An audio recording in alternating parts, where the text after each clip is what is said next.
Allora, l'idea il concetto di essere situati, di cui ha appena parlato, mi fa venire in mente il concetto di essere in un mondo heideggeriano, e che però pone una questione molto importante e anche grave da un certo punto di vista, e cioè quella del senso dell'essere situati. E mi viene quindi anche da ricollegarlo al momento della morte, in cui la domanda di senso diventa totale. Ora, che rapporto c'è tra la sua visione del mondo e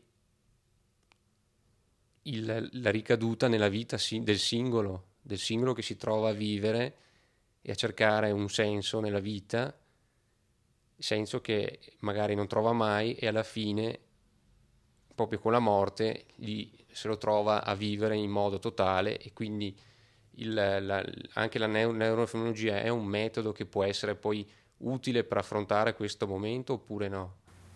Beh, la neurofenomenologia vuole essere e una scienza molto interessante nel suo principio che ha come obiettivo di articolare la situatività con la descrizione oggettiva in terza persona. Ma certo, per articolare la singolarità, la situatività, si deve coltivare anche il contento di questa situatività, si deve coltivare l'esperienza in prima persona per, come dice Varela, raffinarla in modo di poterla meglio paragonarla con gli studi della neurologia, della scienza neurologica, della scienza oggettiva della neurologia. Dunque veramente allo stesso tempo è una scienza generalizzata, perché invece di essere soltanto una scienza oggettiva, è una scienza allo stesso tempo oggettiva e intersoggettiva. È una scienza dell'articolazione tra tutti questi punti di vista. Ma per praticare quella scienza bisogna anche praticare veramente, diciamo, l'immersione nell'esperienza in prima persona. Bisogna coltivarla per sé quando si è uno scienziato, perché non si può fare tutte quelle cose quando si ignora il modo di coltivare l'esperienza in prima persona.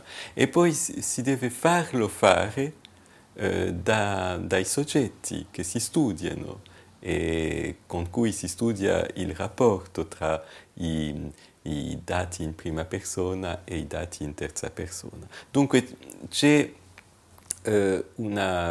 diciamo, una scelta di vita anche che è implicata dalla neurofenomenologia, anche se per sé la neurofenomenologia non si dà come un modo di vita, si dà soltanto come un'estensione della scienza. Ma questa estensione della scienza non sarebbe veramente possibile se non si andasse fino alle ultime conseguenze di questa scelta scientifica.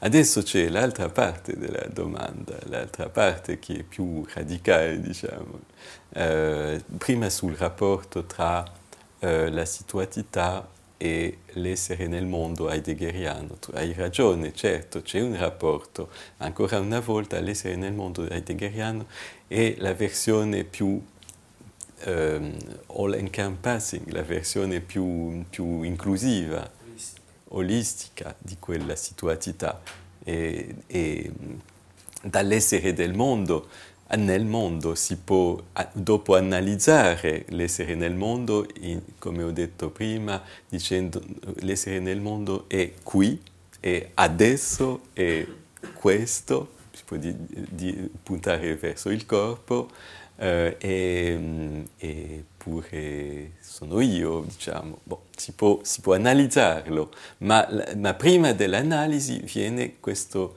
assoluto che è l'essere nel mondo. Il problema per la filosofia è di sapere se Heidegger, volendo assolutamente raggiungere con il suo linguaggio la parte più assoluta della situazione, non ha un po' perso le connessioni con il linguaggio ordinario. Tu lo sai perché lui ha quasi rifatto il linguaggio, perché non poteva veramente usare il linguaggio ordinario, perché il linguaggio ordinario è sempre più o meno un linguaggio di cose e di situazioni parziali come io, qui, adesso, eccetera, eccetera. Invece Wittgenstein ha pensato che noi abbiamo soltanto il linguaggio ordinario e sarebbe quasi vano, pensava lui, forse non era vero, ma sarebbe quasi vano di immaginare un altro linguaggio, perché per lui un linguaggio è sempre connesso con una forma di vita.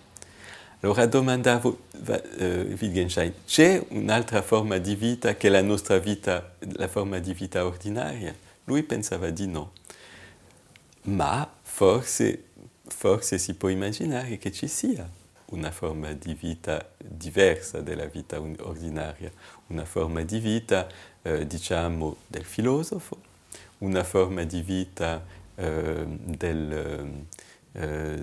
diciamo del saggio buddista, oppure una forma di vita diversa della vita ordinaria, in cui caso sarebbe possibile usare altre parole o altri tipi di modi di uso delle parole ordinarie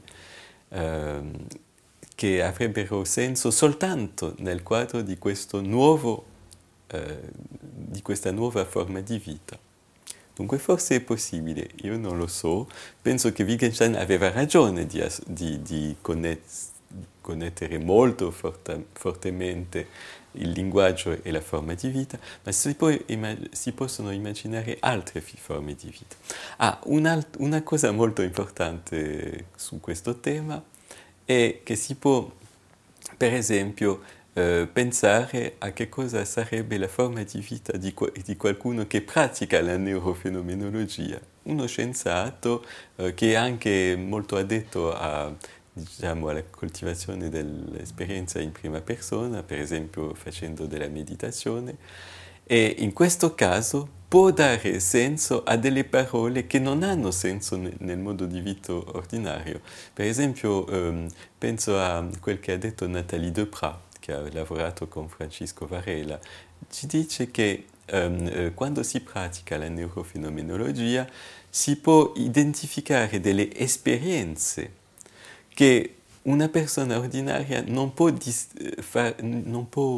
diciamo, isolare, non può identificare, ma invece quello che fa questa dialettica tipica della neurofenomenologia tra certi eventi cerebrali e un'analisi molto precisa dell'esperienza in prima persona può avere può identificare certe esperienze in prima persona in un modo che le persone ordinarie non possono. Può fare quel che Nathalie Deprat chiama la fenomenologia iperestesica.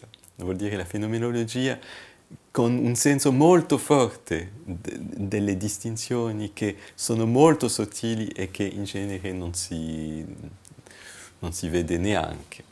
Allora, queste persone che praticano la neurofenomenologia, questa sorta di autotraining con scambi tra